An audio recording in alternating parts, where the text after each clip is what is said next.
They're not coming for your land. Not this time. They're coming for the path to your land. And once they own the roads, the rails, the shipping lanes, the ports, they don't need to own your products because they will own your movement. That's how the new game is being played. Let me be more specific. You probably had the names BlackRock, Vanguard, DP World, China Merchants Port, Dubai Ports, even Maersk and MSC. They're snapping up ports like they're on clearance. Mombasa Port in Kenya, China got a grip. Lamu Port, same story. Djibouti Port, leased long term. Ghana's Tema Port, major stake sold. Kingston, Jamaica, the port's operations are now controlled by China Merchant Port. Freeport, Bahamas, Chinese Farm Hatchington, Whampoa, Panama's Canal Rail, part owned by US asset managers. These companies aren't evil.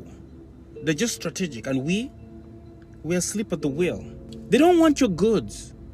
They want the toll booth.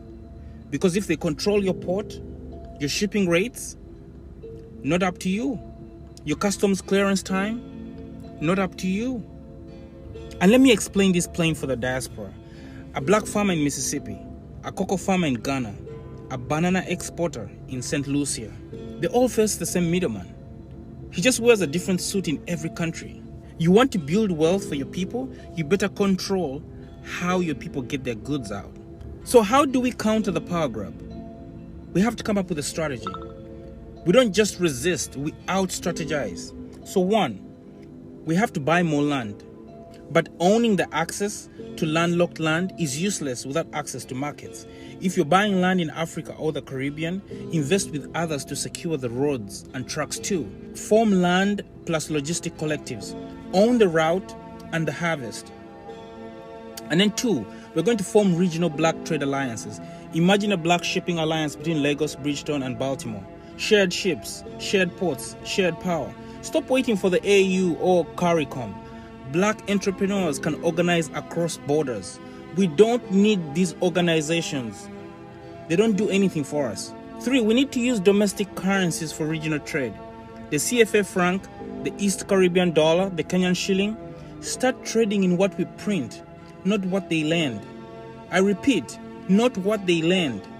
No more selling cassava in dollars. That's just crazy. Regional trade should be in our money. And then four, we need to tax foreign farms that don't reinvest. Our governments must wake up. Private farms should pay higher taxes if they don't build roads, schools, or water systems near the ports they profit from. We shall call it a community access tax. And then lastly, we need to build parallel infrastructure. Just like we've built alternative media, we need alternative ports, smaller regional ports, black-owned logistic parks, inland dry ports, all owned by us. This is how we leverage small to control big. So, before I go, they're not buying routes. They're buying influence. They're buying leverage. And they're buying silence.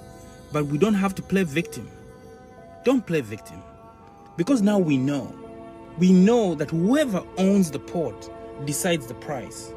We know that whoever owns the rail decides the reach. And we know that whoever owns the ship decides the schedule. I mean, we can complain or we can coordinate. They're building a future where freedom comes with a shipping fee. Let's build one where movement comes from us. From Lagos to Kingston, from Accra to Atlanta, from Bujumbura to Belize. Black movement should never depend on private companies. Black movement should always depend on you. Let's move.